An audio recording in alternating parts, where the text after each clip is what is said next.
Welcome in. You guys know the drill. First and pod, Danny Parkins, Andrew Fillipponi.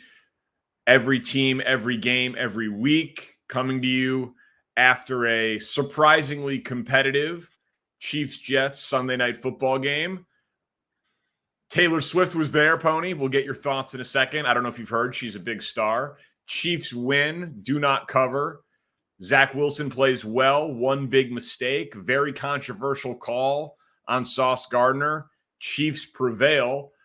I think Robert Saleh was going to have an aneurysm on the sideline over that Sauce Gardner call. I wanted to see the Chiefs kick a field goal and Zach Wilson get a shot at redemption down 6. I feel like we were robbed at the end of the game. I don't even think they should have been in position to run out the clock because on that 3rd and 22 run, I thought there was a pretty obvious offensive holding penalty that happened on that play that they just blatantly missed. So Saleh's got a right to be pissed off. There are no moral victories. Coaches will say that, but I think the Jets have to love what they saw in this game. I know they're 1-3 at 17-0. I thought we were going to tape this podcast early. Did you think we were going to have to watch 3 hours of football tonight? I didn't. I thought it was going to be a laugher, a non-competitive game, similar to what we saw last week when you were in Kansas City to watch the Bears play the Chiefs. And then what ended up happening tonight instead was that Zach Wilson outplayed Patrick Mahomes. Which, did anybody have that on their football bingo card for this Sunday? No, Mahomes had some very uncharacteristic underthrown interceptions that he's clearly on the one that he was trying to loft down to the right sideline. He just said to himself, throw the effing ball. Like, he didn't put anything on that ball. Super weird. But then at the end of the game, running down the field, you know what I mean? Just doing what needs to be done, converting. Yeah, you said there could have been a holding there, fine. But converting 3rd and 20 plus with your legs when you're not Lamar Jackson or Justin Fields, it's pretty ballsy stuff. Pacheco was awesome. I watched the Chiefs defense kick the crap out of the Bears and be a top 10 defense in the NFL. They were the 6th ranked DVOA defense coming into the game. I did not expect Zach Wilson to be able to move the ball on multiple drives. So doing that against that defense, even though they were at home, I thought very impressive by the Jets overall. I mean, 1-3 in a tough AFC might not be enough to overcome, but Rodgers told the sideline reporter before the game he expects to play football this year. And I know that people get annoyed when the broadcast talks about celebrities or Aaron Rodgers and people that are not actually on the field, but I've just been so close to the Rodgers thing for so long, Pony. The narrative around the Packers and Packers fans, they would say he wasn't a good teammate at the end. He was not, he was not teaching the receivers the hand signals. He was a distraction. He was a diva, all of those things.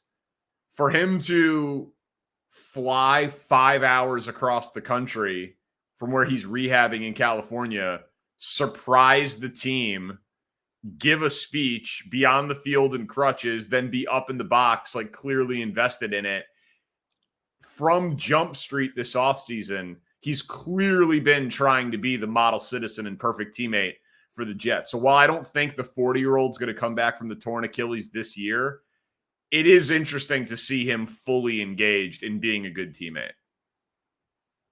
Yeah, if it's a 4:05 game against the Raiders and not Monday Night Football against the Chiefs with Taylor Swift there, I don't think Rodgers does anything. I don't think he's there next week. I think he's flying back to California to continue. But I think, apparently the message. He wanted the publicity that came with this game tonight. That's who he is. I'm not giving him any kind of special credit for being there. I think that is absolutely the cynical way to look at it.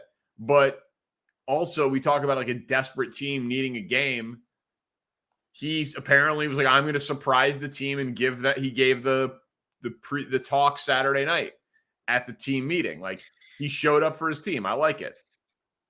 I just think that the Zach Wilson point can't be articulated strong enough. They were down 17-0. There's 75,000 people there that hate his guts and want him benched because he sucks.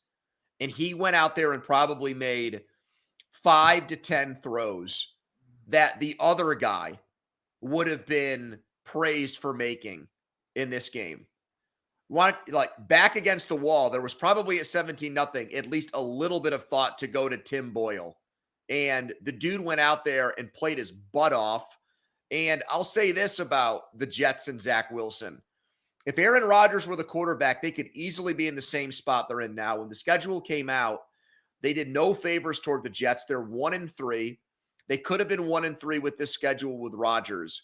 If they had found a way to win this game, could you have imagined if they had 2 wins over the Chiefs and Bills right now? Given how, the Jets are actually not really in that bad of a spot, all things considered. And for the Chiefs, 2 things. Their offensive line and their wide receivers. If they're going to win a Super Bowl and go back-to-back, he almost caused them to lose the game. They had all the momentum in the world. And I don't want to hear about, well, it shouldn't have been a face mask penalty. Dude, you're one of the highest paid offensive linemen in the league. And he's most penalized in that spot. Should have been benched maybe for a 3rd consecutive week. And then their wide receivers flat out blow. And they need to do, my buddy Justin Watson, who's a fan of the show, might be their best wide receiver. Their wide receivers stink. And they need to do something about that between now and the trade deadline if they're going to go back-to-back. He's a fan of this show? He might be. He listens to me. All right. Well, you said fan of the show. I didn't know if he was a fan of First and Pod. I think it's possible. I wouldn't rule it out. He might be watching this right now as he wakes up Monday morning after a close win. Shout out to Justin Watson, Ivy League educated, big time player, smart guy. I don't know if you've heard, but we don't kiss each other's fannies on this show. Is that right? That's his favorite thing about it. That's yeah. He was going to tune out, but then he found out about the lack of fanny kissing, and it made him a First and Pod. We gotta do something about that promo. It says we do every team, every game, every week, and then you go all 32 teams. It's like, yeah, that's what every team is. That's the point. There's 32 of them. I live bet the Chiefs -4.5, and then Mahomes slid inside the 3-yard line instead of scoring. Yeah, of course. It's just really annoying. Also, just on the Zach Wilson point too, the 2-point conversion run was badass.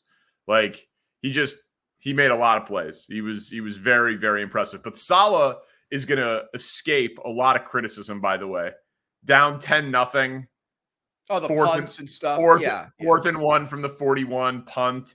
Down 17-2, 4th and 3, short field goal. Like, they had juice and they had offense without their coach showing a lick of trust in them in the first half. That game easily could have been tied at halftime if he would have had some aggression in the first quarter and the early second quarter. Thought it was pretty weak by him early. All right, let's get to the games. Miami-Buffalo. Game of the day ends up being a blowout. We called it on the preview pod. What's the biggest superlative you're willing to hang on Buffalo, who you said you would be impressed by if they won, and they won by 4 touchdowns?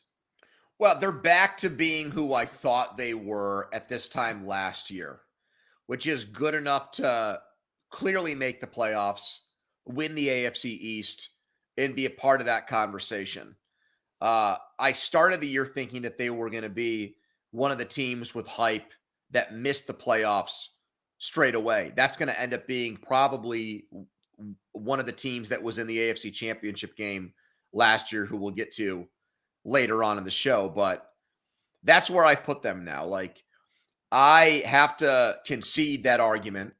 They are still a legitimate team. They are not going to win like 8 games this year. I had them in 3rd place in the AFC East when the season started, behind the Jets and Dolphins. That's not going to happen unless there's some kind of catastrophic Josh Allen injury that happens between now and the last few weeks. He looks awesome. And their defense. Defense, man. Yeah, Sean McDermott's taken over the play calling. That's what got him hired as the head coach in the first place. Yep. Tre'Davious White has a terrible injury. Micah Hyde didn't play. And they took, after Miami, it looked like Miami early in the game was going to go touchdown for touchdown with them. They settled in. They got after Tua. They forced turnovers. They let that crowd be a factor in the game. And I thought that they would really like being the underdog in this game and feeling like they were the team that was getting no respect. And then if you saw a lot of the stuff they said after the game, they absolutely played that up with like that like meme thing with the guy grabbing his chin. Did you see that? Like, Yeah, Josh Allen, Allen did it. yeah. I mean, they clearly paid attention to the fact that everybody was on the Dolphins hype train and used that to their advantage in this game. So you're probably going to say something like much bigger about the Bills and where this puts them, but I've got them solidly now as a playoff team after this win. I mean, listen, if we do power rankings, I don't know how you could not have them in your top 5 in the NFL. Like, would you put them ahead of the Chiefs? Yeah. Right now in this moment. Dude, their defense looks great. Well, the Chiefs did for the first 3.5 games defensively. I know. Listen, I'd love to if it was baseball games. If it was baseball and they played 7 games in 7 consecutive weeks, I think it would go to a 7th game. Like I think those teams are right there with each other right now, but this is the most impressive win that either of the two teams has so far this year. Holding Miami to 20 is incredibly impressive, and they flustered Tua. That interception he threw in the third quarter was terrible. Yep. He was sped up routinely in this game. They made Tyreek Hill basically an afterthought in the game, which, I mean, the guy was the odds-on favorite to be Offensive Player of the Year coming in. The Tre'Davious White injury is obviously not good. Every team's going to deal with injuries. That's a bad one for them. Diggs looked like, if that game was close, that he could have had 5 touchdowns. I mean, he was the best player on the field. Yep. He was absolutely remarkable. Him and Josh Allen, so much of the talk why people were selling stock in Buffalo was their chemistry. And just people reading into, frankly, bullshit media narrative, like weird talk in the offseason. I'm guilty of that. I know you are. I'm not even subtweeting you. I'm saying it right to you. And then they looked amazing. Like they could have thrown the ball to him every single play. Every route he wanted, he was getting wide open. He was just cooking the Dolphins secondary. So what's more impressive? Like, what's the bigger story? The team that won or the team that lost? I think for Buffalo, you could do what was more impressive: the offense hanging 48 or the defense holding them to 20, because those were both A+ efforts. Like that was an A game from an A team that I wouldn't say is the best team in the NFL. I wouldn't pick them to win the Super Bowl right now, but they have the most impressive win of an AFC contender at this point. So given that I think all of the AFC teams have like a little bit of flaws, you just talked about some of them with the Chiefs, I would power rank them as number 1 in the AFC.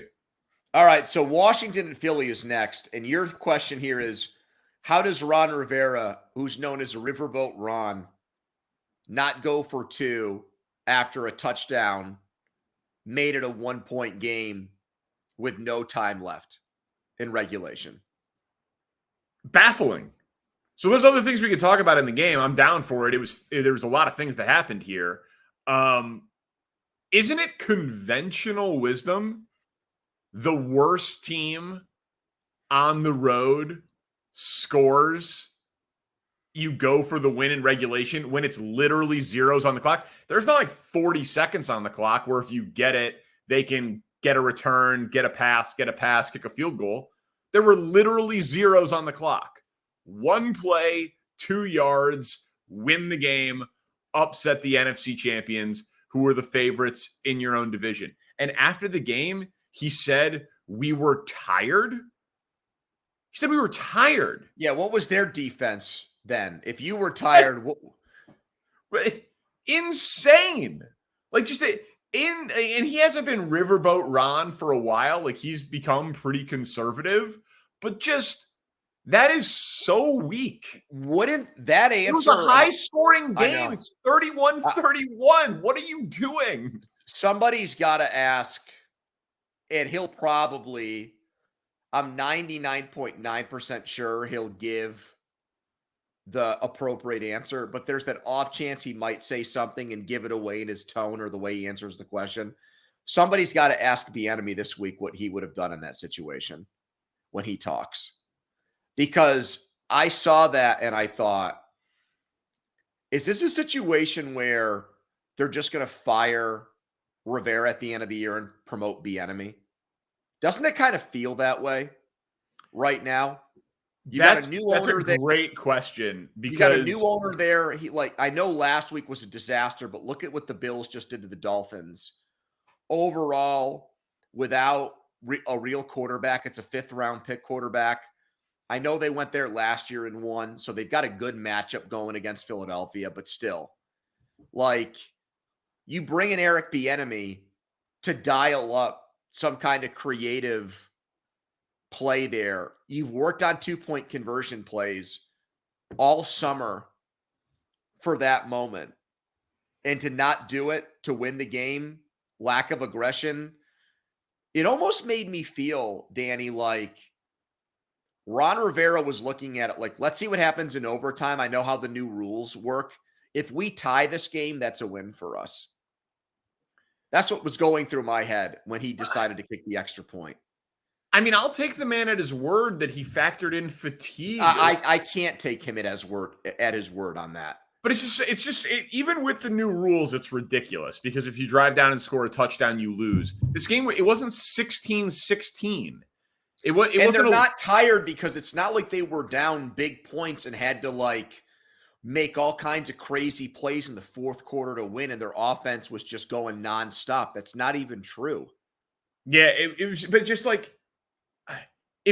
now they win the coin toss, they had first shot at it in overtime, but how could you possibly argue in a 31-31 game that your odds are better to win a coin toss and score a touchdown, or lose a coin toss, get a stop, and kick a field goal? What's the conversion rate on 2-point conversions in the NFL? Slightly above 50%? Yeah, it's 49, 51. It's right around there. Yeah. It's insane. It's just a completely insane decision. And somebody should have had the balls in that press conference to say to him, Ron, if I told you before the game started that you had one play with your offense on the field to win the game, would you have taken that? And of course he would have. So just call your best 2-point play and win the game right there. Yeah. Don't play to extend the game. It's one of those things that I wouldn't be able to get over if I'm a Washington fan. Well, and what's going to happen with that is that's going to cloud what was overall a really good game by them today. It was a great game. That's what I'm saying. It was a huge missed opportunity. Yep. It's a huge missed opportunity. One thing on Philly. You kind of raised your eyebrows at me when I said that I think I would pick Detroit to beat them heads up right now. There's something wrong with their defense. The defensive line is still great, but I think the secondary and the pass defense, they let Mac Jones get back into it in that game in week 1. Uh-huh. Then Tampa did nothing against them. Cousins, they scored 28 in a loss. And then Washington is able to go up and down the field on them in this game, when we're not that far removed from Sam Howell being sacked 9 times and throwing 4 picks. Philly, they're very, very talented, obviously, and their offense is spectacular. But through a quarter of the season, my antenna's up on just downgrading their stock a little bit. Yeah, I just feel like, unlike San Francisco, and maybe a little bit like Kansas City, we're talking about October 1st, and I just feel like they're doing enough to win games, but they're not 100% invested in playing their best football right now. They get big leads, they give it back, like against Minnesota. Today they were in a matchup, I think, where they took the opponent lightly, and it created a game where they needed to really fight tooth and nail to win. I just wonder about that. I don't see a killer instinct with this team. I don't see a team that's on a mission to dominate from start to finish. I see a team that's trying to pace itself to get to the finish line, is what I see with them right now. As good a theory as any. All right, Bears-Broncos. if you were me tomorrow, 2:00 hits. The Bears are 0-4. You also own the Panthers pick. They're 0-4. Would you be advocating for the Bears to lose out for Caleb Williams? Well, I think he's going to end up playing college football again next year because all the money that's going to be there. Stop it. From the college ranks. Will I be advocating for them to lose out if I'm you? No, I wouldn't. I don't think I would. Because if I'm you, I'm pot committed on Justin Fields. And that would be a very difficult conversation to have tomorrow because isn't every positive comment you make just met with it was against the Broncos? And what is the rebuttal back to that? If I'm you? Like, yeah, I mean, Danny, he completed 13 of 13 passes or whatever it was with 3 touchdowns. But this team gave up 70 last week. Like, isn't that what's gonna happen? I mean, listen, I am not doing that, but there is an immense amount of pressure because I was the captain of the lose out crowd last year in a year where there was no generational quarterback prospect to lead the charge again because a lot of Bears fans are there. But Fields was brilliant today, but it was against the worst defense statistically in the NFL. Did you think that interception was on him at the end of the game? Based on what he said post game, it was not. He didn't like point the finger, but he explained what happened and then said, "But ultimately, it's on me." But I guess him and Kmet, he was expecting Kmet to do like one of the Travis Kelce things, like read what the defender's doing and then adjust the route on the fly, and he didn't do it. That was my take watching it live. He said, yeah, Fields said the safety was playing it over the top deep, so he was supposed to break off his route, and he didn't do it. And he's like, well, so ultimately it's on me because I threw the pass. But obviously, in that explanation, it's on Kmet. But he was great. I mean, he was 15 of 16 in the first half, and the only incompletion was the Hail Mary at the end of the half. Yep. He was doing what we've been asking him to do for 2 years, which was use his legs to set up his passing game. All right, so answer your question. Are you going to advocate for Caleb Williams? No, I'm not. No. Like, listen, if the Bears get the number 1 pick and they draft Caleb Williams, I will have the personalized jersey made on the spot. And if this season gets worse, I might make the jersey in week 7 or week 9 of this football season. You know what I mean? Like, I would be ecstatic to root for Caleb Williams, but I'm not completely done on Justin Fields. It's like if Bitcoin crashes to 0, I'm going to hold on to it all the way into the ground. Like, and they could still get it with the Panthers pick. And here's what I look at it as. Like, they have a short week against Washington. We just talked about how their defense can give up a ton of points. Then they get the Vikings, nothing special defensively. Then they get Vegas. Then they get the Chargers. Those are the next 4 games, and then it's the trade deadline. So 4 games against 4 bad defenses after you just played the worst defense. Like, build on this. Build on it. Be a star player for the next 4 games against bad defenses and make sure that they don't have to do what they did last year, like trading Robert Quinn and Roquan Smith. This year it would be like trading Jalen Johnson and Darnell Mooney. You know? So he's got 4 games to build on this game because he was awesome today. He was. They showed Ryan Poles celebrating one of the touchdowns in the owner's box or wherever his suite is today. Yeah. I would have stayed home today if I were him with the Chase Claypool situation. I don't think I would have showed my face there. Then now there's a report they're going to trade him for a 5th or 6th round pick. What a disaster. I told you that from day one. Yeah, dude. Because I was friends with you, I was able to crush that trade on the air right when it happened. People were like, you said you were clamoring for offense and that they needed to get help for Fields. He trades and gets help for Fields and you hate it now? Which one is it, Parkins? You're never going to be happy. I'm like, this guy sucks. I stole your take before you even gave me your take. I know what you thought about Claypool. All right.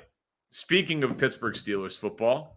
Yep. Should we just make the Steelers-Texans segment of the podcast about CJ Stroud so you can avoid accountability for all your No. ridiculous Kenny Pickett takes? No, because that's a disservice to our listeners. Honestly, this game, and I know Pickett got hurt and might not play for a couple of weeks on what was an outrageous call on 4th and 1 to have him shotgun in that situation. It's not this game, and he was not good. I'm not going to try to sit up here and make excuses for Pickett. This game was not about Pickett. It was much bigger than that.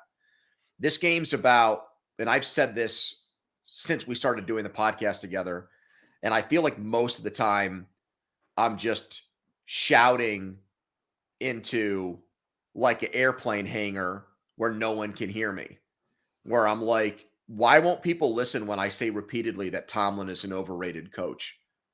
He hasn't won a playoff game since 2016. They just lost by 24 to the Texans with a rookie head coach and a quarterback starting his 4th game. They're not going to win a playoff game this year. That'll be 7 in a row. He wanted this quarterback. He wanted a running back in the first round 2 years ago. He employs the worst offensive coordinator. Even Luke Getsy has a better resume than the guy that calls the plays here with the Steelers offense. He has not hired an innovative, young, enterprising, forward-thinking offensive coordinator since he's been the head coach here in 2007. In the national media, finally, is starting to catch on to it. Belichick and Tomlin are very, very similar. And it's interesting to me that Belichick gets murdered, as he should. We'll get to them in a minute here, as he should. But that guy's got 6 Super Bowls. This guy's got 1. But because they limp their way to 8-8 or 9-8, he gets credit at the end of the day. He builds the roster here. He picks the team. So I thought today was a failure of his regime at this point. That you go to a place like Houston and you're completely non-competitive this afternoon. And there are very few, and I know Ryans might be an exception to the rule, but there are just very few defensive head coaches that are winning in today's NFL, Danny. I think the game's passed him by, honestly. He's been here for a long time now. He's not the young, cool, hip, young coach anymore. Well, I got to say the press conference still sounds great. I love when he says after the game, of course, there will be changes, whereas Matt Eberflus after the game is like, oh, we're making progress. I saw a lot of good things out there. When he says that there are going to be changes, what do you think that means? Like, what change is he announcing tomorrow at his Monday presser? Nothing. He's not going to do anything. I think that's a lip service thing. I'd be very surprised. Their whole mantra he went pretty hard on it, man. I know, dude. But their whole mantra as an organization is stability. They've had you could change a play caller. Maybe Pickett having to sit out a few games. He'll say we're going to give him a reset. He can learn from the sidelines or something. He's probably got a torn MCL, so he doesn't have a choice. They're going to have to play Trubisky on Sunday against the Ravens, whether he wants to or not. There's just, with the amount of money they've spent on defensive players, they had 0 sacks against an offensive line today that had 3rd string left tackle, 3rd string left guard, 3rd string center. They come down. They have a 12-play drive against your defense for a touchdown to start the game. I mean, have your team ready to play. It was, in my opinion, it was the worst loss that any team had today. To get beat like that in a game you were favored by 24. Quickly on Stroud. No interceptions in 151 passing attempts. So a rookie record. 1 second. And second most yards in 4 games for a rookie ever, behind only Cam Newton. Cam Newton, and I think he passed Luck and Herbert with the game he had today. Danny, don't we have to? And he's been great, but don't we have to start to think about it being a system thing here too?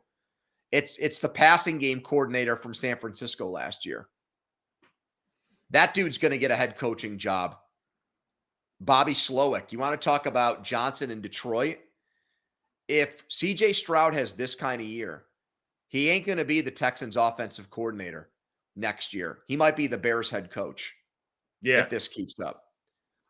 This San Francisco thing, I brought this up on social media. So now it's the San Francisco offensive system has outscored the Steelers 60-13 in 2 games with a rookie quarterback and with Brock Purdy. It's just amazing what those guys under Kyle Shanahan have been able to do. And Mike McDaniel too, obviously. It's just, is the whole league going to be Shanahan disciples in like 3 years? It kind of feels like it. Yeah, it does. I mean, you watched every pass of the game.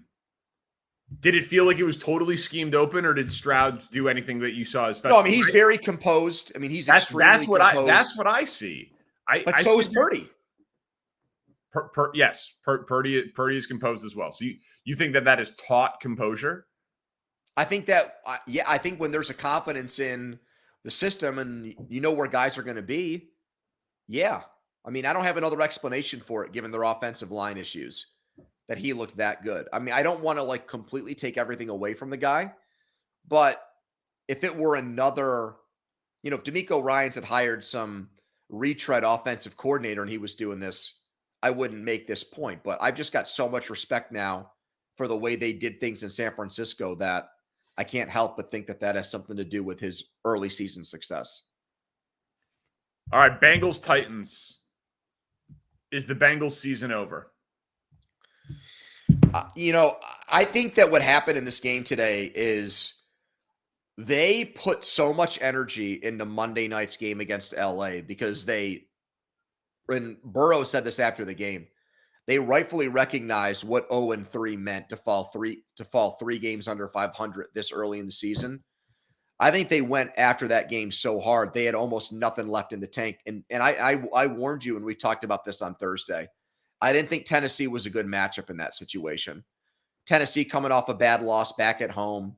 They were going to beat the shit out of the Bengals today and make them earn it. They've got the fewest offensive touchdowns in the league. At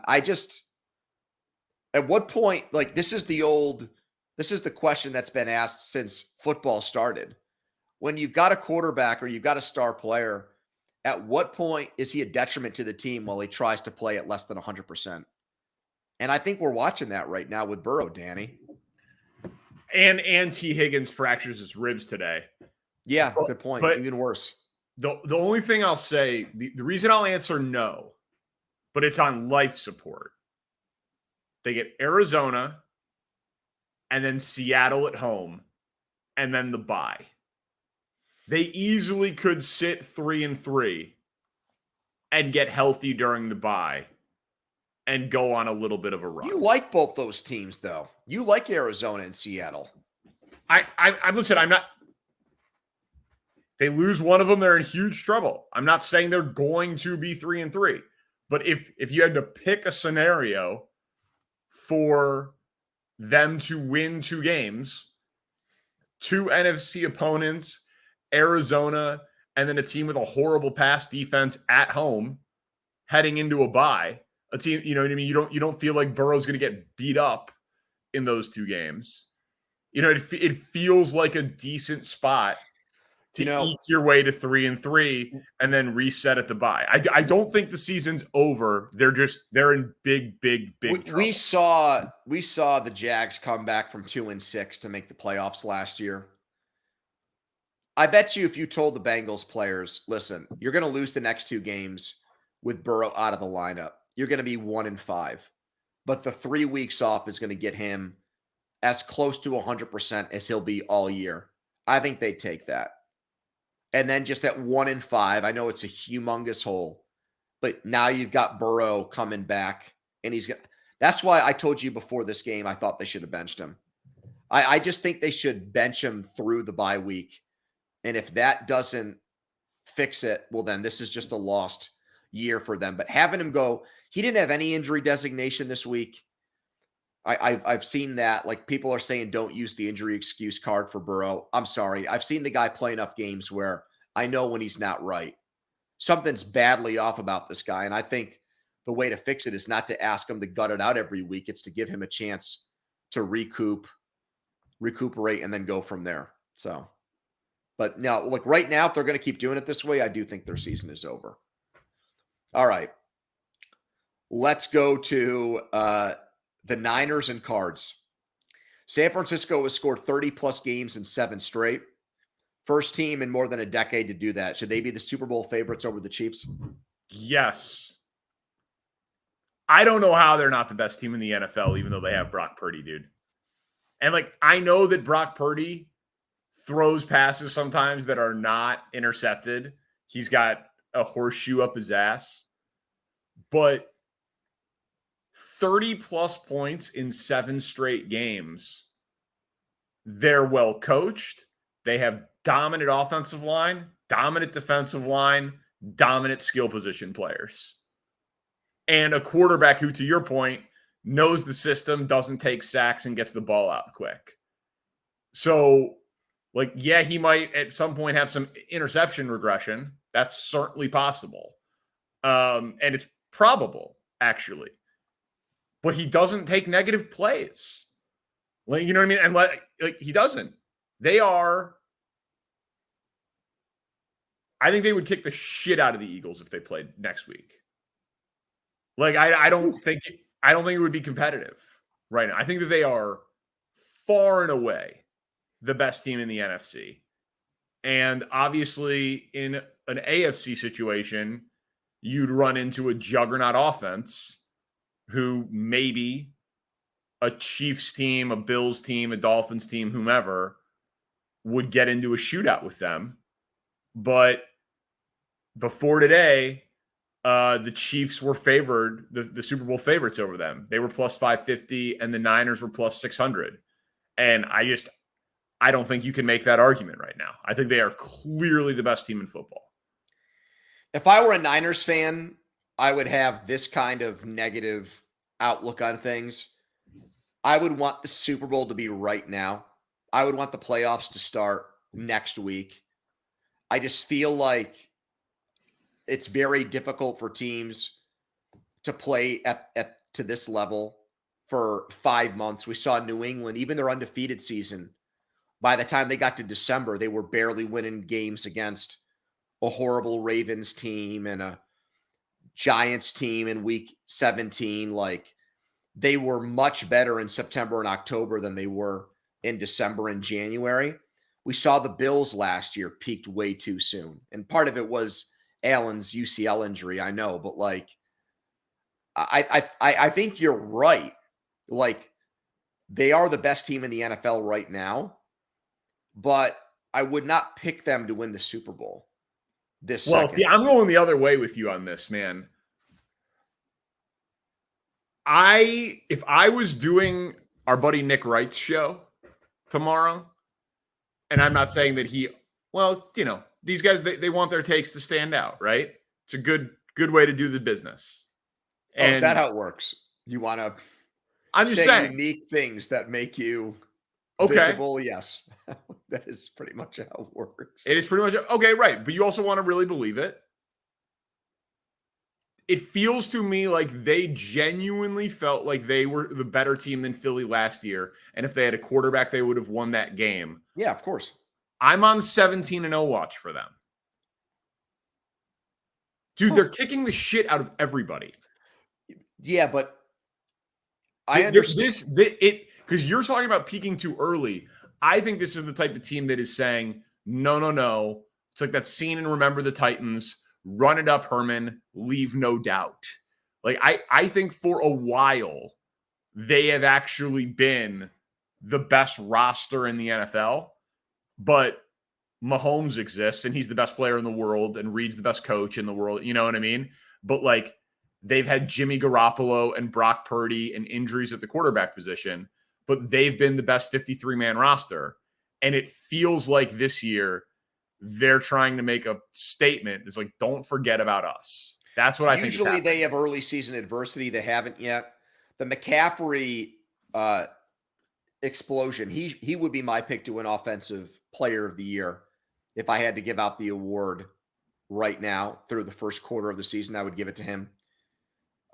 His injury history, though, and the position he plays would also frighten me. Could they win with Elijah Mitchell? Of course. We've seen them do it with Jeff Wilson's and guys like that at running back. But he's elevated their offensive play so much since he got there. And given what his injury past looked like in Carolina, I would be very wary of that. Like, All right, let me just go. Let me just run through the schedule real quick for you. Yep. Next Sunday night, home against Dallas. Obviously a marquee game, but it's at home. In Cleveland, in Minnesota, home against Cincinnati, then a bye. In Jacksonville, home against Tampa, in Seattle, in Philly, but in Philly off of a Thursday night game. So 10 days of rest before they go to Philly. Home against Seattle, in Arizona, home against Baltimore, in Washington, home against the Rams. I'm going to make a prediction. I think they lose at least 5 games. You are out of your mind. I'm going to say that. You've read off those games. I think they could go 2-2 in their next 4. And I know they've looked like the best team in football. All right, you want to make a 3? You want to set the number at 3.5 wins or losses the rest of the way? Yeah. Yeah, I'll go over that. No problem. All right. $100? Sure. All right. I like that. That's a fun bet. Spencer, you got to remember these bets, please. Dallas and New England, your question here after the Cowboys opened a can of whoop ass on the Patriots. Is Mac Jones their starter next year? No, I said, is he a starter? Oh, like in the NFL? Is he a starter in the NFL next year? No, that's an easy one. That's the easiest question we've asked so far on today's show. He's done. I think so too. Yeah, I think he is not a starter in the NFL next year. So I was thinking about this last week. We talked about, and I know this is going to be a question we ask off another game. I told you that I thought Kirk Cousins would fit in Atlanta. I think Kirk Cousins could end up in New England. Now, it would be a lot of money for Belichick to give a quarterback who's not considered like a top 5 or top 8 guy. But what are his alternatives? I mean, what are the options there? Is he going to want to start? He's chasing Don Shula. He's getting older. He's trying to prove that he can win without Tom Brady. Does he have the patience to go with a young guy? And it's not going to be a Caleb Williams or Drake May. It's probably not even going to be Shedeur Sanders or somebody like that. Riley Leonard. We're talking about maybe the 4th or 5th quarterback again in this draft, unless they move up and give up picks for something like that, which he usually wants more extra picks and not giving up his picks. So I thought when Bill O'Brien was hired there, it was put up or shut up time for Mac Jones. And I thought that he showed signs of progress in the first 2 games. I would say he's badly regressed. The Cowboys defense, we know how good it is, and Dan Quinn, they forced turnovers. If you watch that game today, a lot of it was just Mac Jones playing like absolute dog crap. He was making insane decisions. Yep. And I know his offensive line stinks from the wrong hash mark. His offensive line stinks and he can't move. But he was just making horrible decisions all game. Well, he doesn't have the arm strength to throw the ball back across the field. No. Like, what does he do? He gets away with 1, and then he does 3 more, and he throws 2 picks, and there should have been 3. Like, he was reckless. And I know they're down big, and so there's a little bit of desperation. New England is in. I mean, I know you said it's not going to be Caleb Williams or Drake May. Judon having a serious injury is real bad for them, though. Like, we don't know how serious it is, but it sounds serious enough. So he's a top 10 defensive player in football. So I think they are in big trouble. And I think Mac Jones is, but my guess is he is a backup for like 10 years. Like, I don't think he's out of the league, but I definitely think he's out as a starter. What are you smirking at? All right. Baltimore, Cleveland.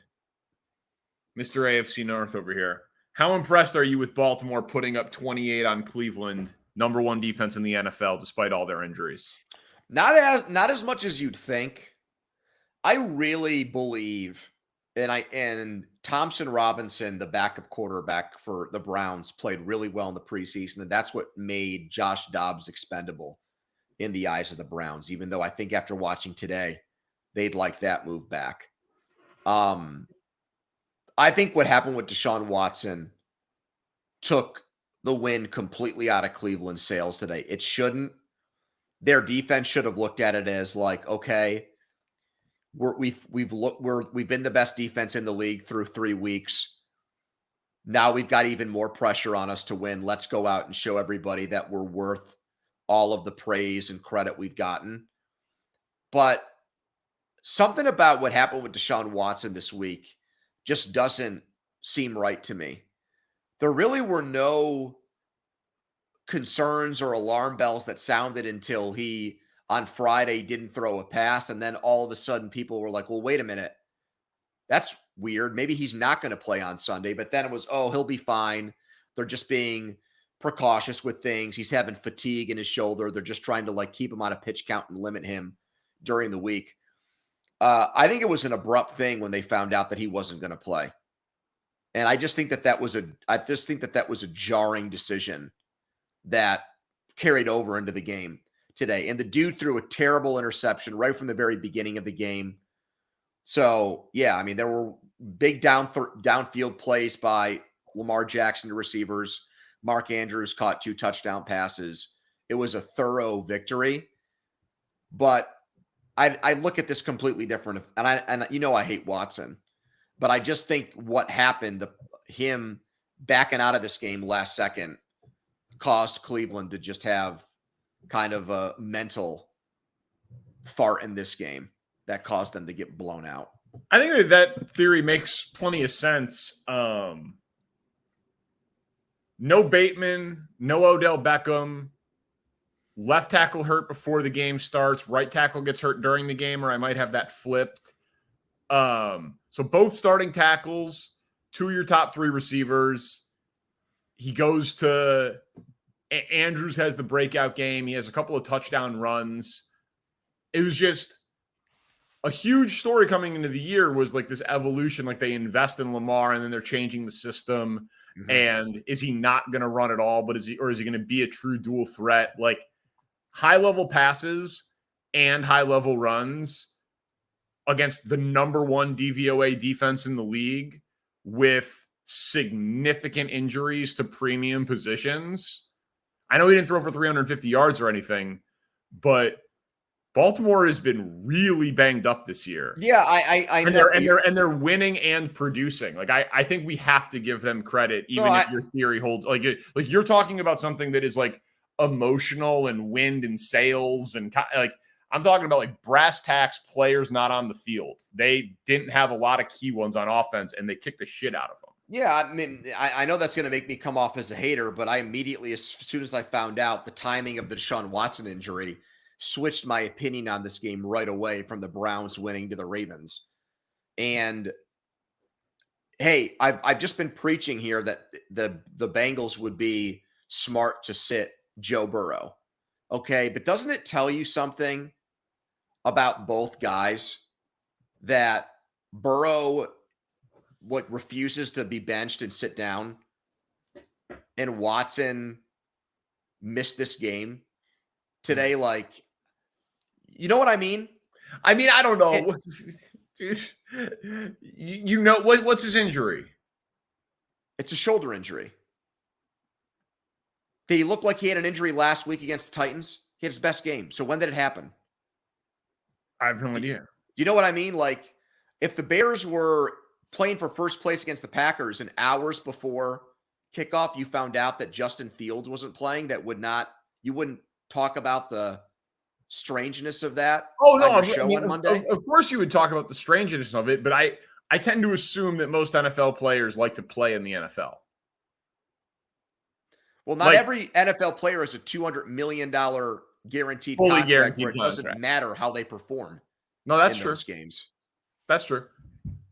Well, why don't you ask me the next question, since this is my team, because you abandoned our team. Chargers and Raiders, have the Chargers saved their season? Are you actually going to answer yes on this one?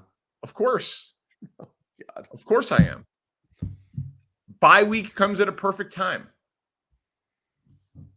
Herbert gets his hand stepped on in the game. They have to take their foot off the gas in this spot, coast to a win and a cover. Thank you very much.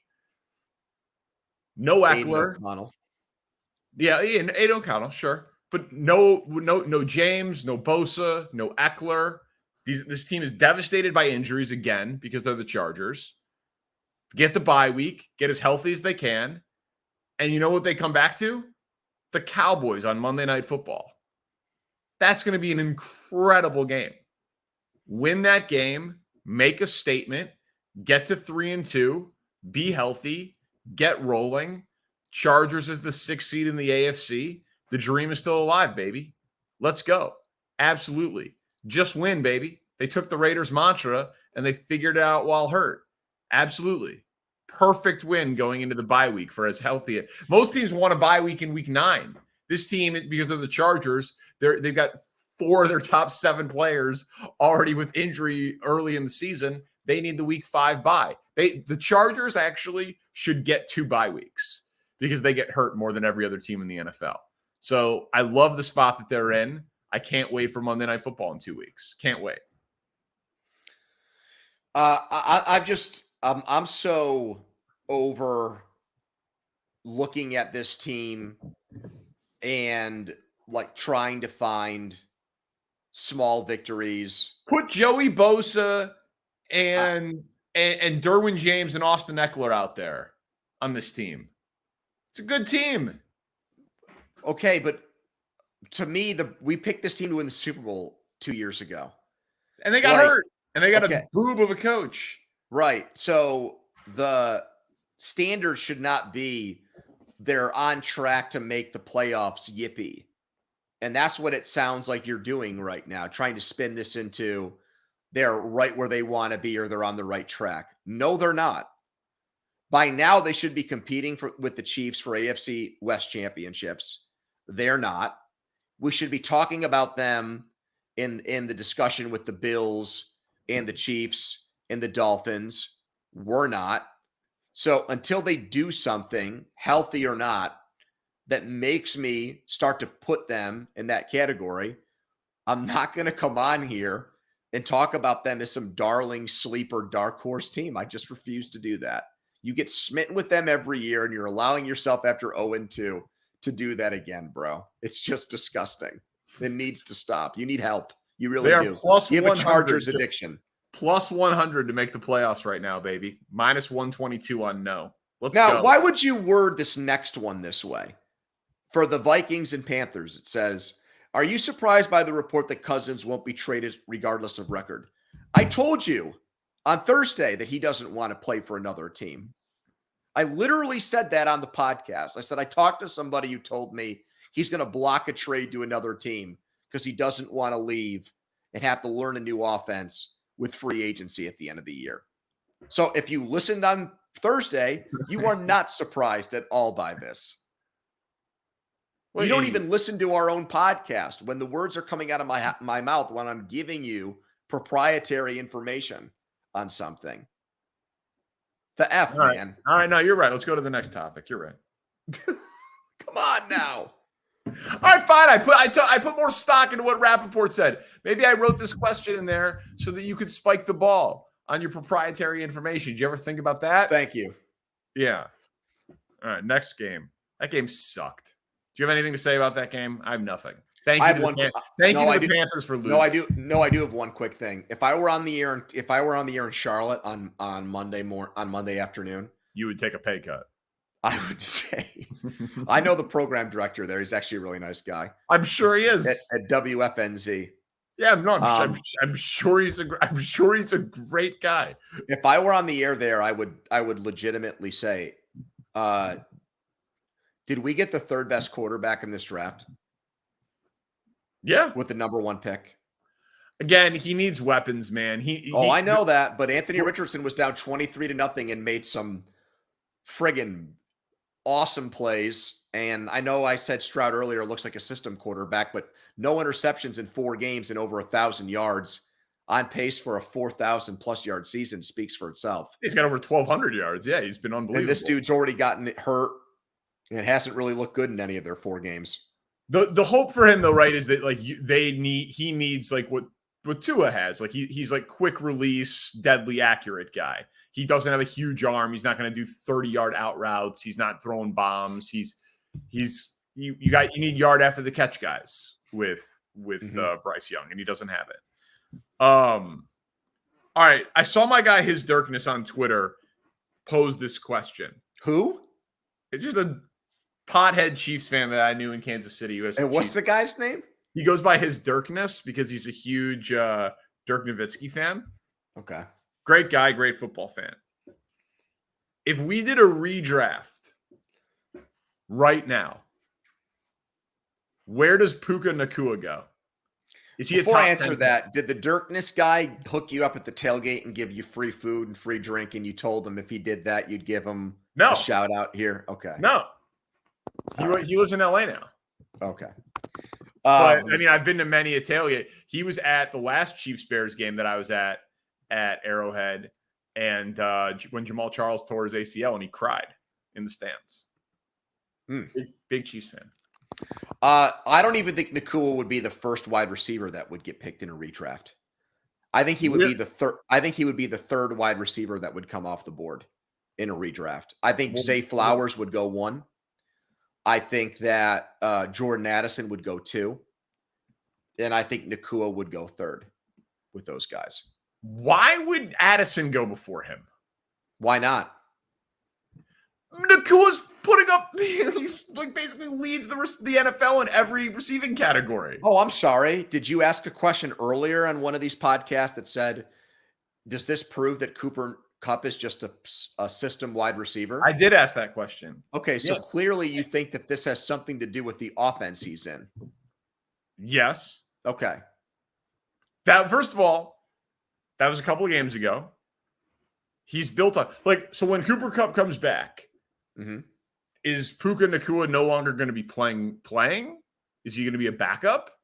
Or do you expect him to be the number 2 wide receiver on the Rams? That's a great question. I've got him in a couple fantasy leagues, and I'm very worried about that because they have Atwell there too. And so does Kupp just go back into that role? I honestly struggle with that because I'm not sure. And I think that if you gave Zay Flowers or Jordan Addison the same, if they were in that offense, I think they would put up, maybe not. I don't know. It's hard for me to say that they would put up the same exact numbers because the dude's just been so ridiculous. But he has 39 catches for 500 yards. I mean, you've watched the guy. I've seen him. Do you see him and think he's going to be an all-pro wide receiver? He's that kind of guy? Because I don't yet. No, but I think that way with Flowers and Addison. Oh, see, I don't know, man. How about that? Do I think that Puka Nacua could be a 100 catch guy? Yes, of course. That's incredibly valuable. No, it's not. No, it's not. I mean, I watched Juju Smith-Schuster be a 100 catch guy multiple times. And each time I watched him, I thought he's just a byproduct of who's around him in the offense or who he's playing with, whether in Pittsburgh or Kansas City. Okay, or just volume guys like that. If Puka Nacua was, I'm watching the Chiefs tonight, and I'm thinking obviously every team needs Cooper Kupp, but they need a guy who can get open immediately, like the snap throw. Danny, the other 2 wide receivers who I just said would get drafted ahead of him do the same exact thing. Addison and Flowers get open immediately. You would take Jordan Addison's career over Puka Nacua's career right now? Yes, 100%. I don't think I would. I feel like this take by you is going to age horribly. This is like, I think there was a guy in Kevin Curtis was the dude's name. You remember him? Who was just like a complete one-hit wonder. Oh, Spencer can look up his numbers. Where the dude just got on fire with his quarterback and just put up massive, massive numbers and was a one-hit wonder dude. Peyton Hillis was another running back like that. I just don't. He got on the Madden cover for it though. He did. I just don't. I'm not first round pick maybe. I had a Quentin Johnson and guys like that. I would say at this point probably yeah, but. Geez, top 10 pick, bro. What about Jackson Smith and Jigba? Ahead of him, yeah. Well, he was the 20th pick in the draft, man. So I know, it's a pretty big come up for a dude who's the 177th. No doubt, but I wasn't high. But I wasn't high on Jackson Smith and Jigba. I told you I was not high on him. I thought he was strictly a slot receiver, did not have great speed. Okay, fine. But if we're quibbling with he was the 177th pick in the draft, and you're saying now he'd be a first round pick, and you're saying he would go in front of Quentin Johnston. The question was top 10, so I tried to give you an honest answer on that, dude. Okay, I understand, but fine. So I'm like, yeah, maybe he's top 10, and you're like, nah, he's probably more like top 20. And then now you're talking about one-hit wonder. There's a big gap between. No, I know. I'd say it's 500 yards in 4 games is impressive. I don't care what system you're in. Tampa Bay, New Orleans. Does Tampa deserve to be the favorite in the NFC South? So I don't know if I'm just like not listening to my own podcast and not remembering. I feel like we have talked, like in the offseason, I was like, should we be talking more about Carolina? They were a 7-win team. They upgraded their coach and their quarterback. And then it's like, well, New Orleans is the favorite, so I guess we got to talk about them. They got a great defense, but we don't like their coach. But Olave, and when Kamara comes back, like I guess we got to give the Saints a little bit of respect. And it's like, oh, the Falcons, what a fun team. They had these wins early. They got all these skill position guys. And then here they are. Here's Tampa, sitting atop the NFC South. Do they deserve it? I feel like the answer is, why not? Maybe that's prisoner of the moment. You scoffed at me on the NFC preview when I said, is there a chance? They're going to be one of the 3 worst teams in football. I know, but you scoffed at me when I said, can Baker Mayfield be this year's Geno Smith? I did. I'm a known scoffer. Spiegel knows my scoff language very well. And I said, there are some things about his career and the receivers they have there and the weapons they have there that thinks it's at least possible. I didn't predict it. I'm not going to take a victory lap here because I didn't say Tampa Bay was going to win the division. New Orleans was my pick. And the whole, again, talking about quarterbacks, the whole handling of Derek Carr there this week seemed very, like they were willing to put him out there at 50% rather than play Jameis Winston. They want nothing to do with putting Jameis out there, apparently, in a regular season game. I think Dennis Allen hates his guts. That's why they played Andy Dalton every game last year after Jameis had his back injury. But Baker and Mike Evans got hurt in this game. I've told you that I think New Orleans might have the most underrated defense in the entire league. Hey, what are their odds to win the division now? Have they moved up to the favorite? Dude, they're minus 120 to make the playoffs. What are they to win the NFC South? Hold on. Are they the favorites? They got to be. No. Saints are plus 170. They're plus 185. Yeah, all the value's gone. All the value's gone there, but I think it's a 3-team race. Carolina's out at 0-4. They're not going to make up that. Yeah, I mean, Carolina's 31-1, but Saints are plus 170, Tampa plus 185, Atlanta plus 200. There, with the defensive holdovers they have, and Bulls can obviously coach that side of the ball. You're trying to find 7 teams in the NFC. They're a very, very, very live dog team to me to make the playoffs.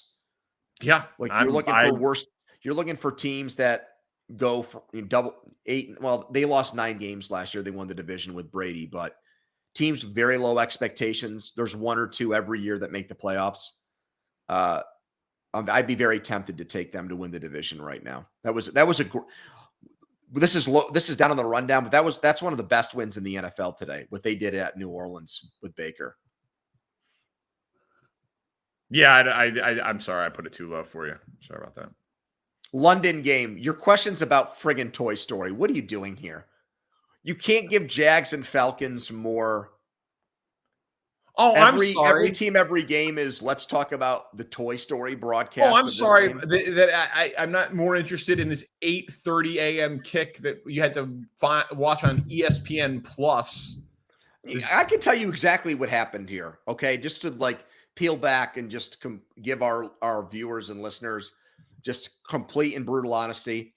What happened was Danny watched the Ryder Cup this morning, and watched almost none of this game. So he has zero to say about it. So he tries to pass it off as, oh, they did some stupid kids gimmick. So let's talk about that so we can avoid actually talking about what occurred in the game. Because you were watching friggin' Max Homa try to bring the United States back from a big deficit. That's what this is about here. Don't bullshit me.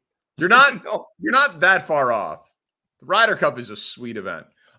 Listen, I mean, I can give you a football thought on like that the touchdown that Trevor Lawrence has to Calvin Ridley. It's like, oh, that's what he's supposed to be. Like high level, high degree of difficulty, crazy poise, crazy arm strength, like superstar capabilities. And then for 2 quarters of the game, it's like, why is their offense in neutral? Why aren't they doing anything? Why is it 1 first down and a punt routinely? They won the game handedly. Ridley got some revenge. Fine. I'm just saying, did you see the graphic of the play on top and then underneath the live animation? They had a chip in every player's shoulder pads. I know. So that they could live the animation onto the broadcast. Dude, that is crazy.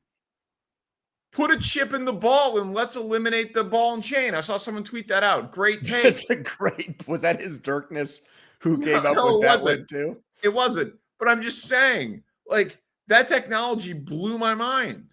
There's 2 real football points on this game. All right, then get to it because we're 66 minutes. The number one is with Tennessee's win today. Like the Jags actually really needed to win this game, not just for morale or to like, hey, after losing to Houston last week, we gotta get our shit together. Like, who are we? But with what the Texans did against the Steelers and what the Titans did against the Bengals, if they're going to win the division, you got to take advantage of the London games you have, whatever home field advantage you get from that because you're used to doing it and capitalize on it. And they're going to get the same thing next week because they get to stay out there and the Bills have to travel after that big win they had against Miami where they're going to be in a letdown spot. And then the second thing is on Atlanta. They benched Marcus Mariota last year because they got to a point where just having a quarterback that couldn't complete throws downfield and was more of a runner wasn't good enough or wasn't enough for them. And they have the same exact thing in Desmond Ridder. So is that a coaching thing? Or well, what is that? Their system is bizarre. Like they're the enemies of the fantasy community because you use top 10 picks on London, Pitts, and Bijan, and somehow none of them are the focal points of the offense, even though Bijan had a over 140 yards from scrimmage. And had some sick runs today, too. I mean, he looked like an otherworldly player on some of those plays. Yeah. And I mean, in London, minimal targets again, but a touchdown. Those guys are all good. And by the way, based on like the recent quarterback classes, I'm not sure that they really made any huge mistakes on passing on quarterbacks. I thought that they were going to take Fields, just given that he's from there. But you've been talking about it for years. That it's a great spot to. I'd like to see a real offensive coach and a real quarterback with those guys before they get old or all have to get paid and don't end up staying in it. Because it feels like those 3 athletes on turf in their athletic prime on rookie contracts, they are just being completely wasted in Atlanta. All right, man. All right. This was too long. Tell a friend. Thank you to Spencer Ray, First and Pod. We'll talk to you after Thursday Night Football. Peace.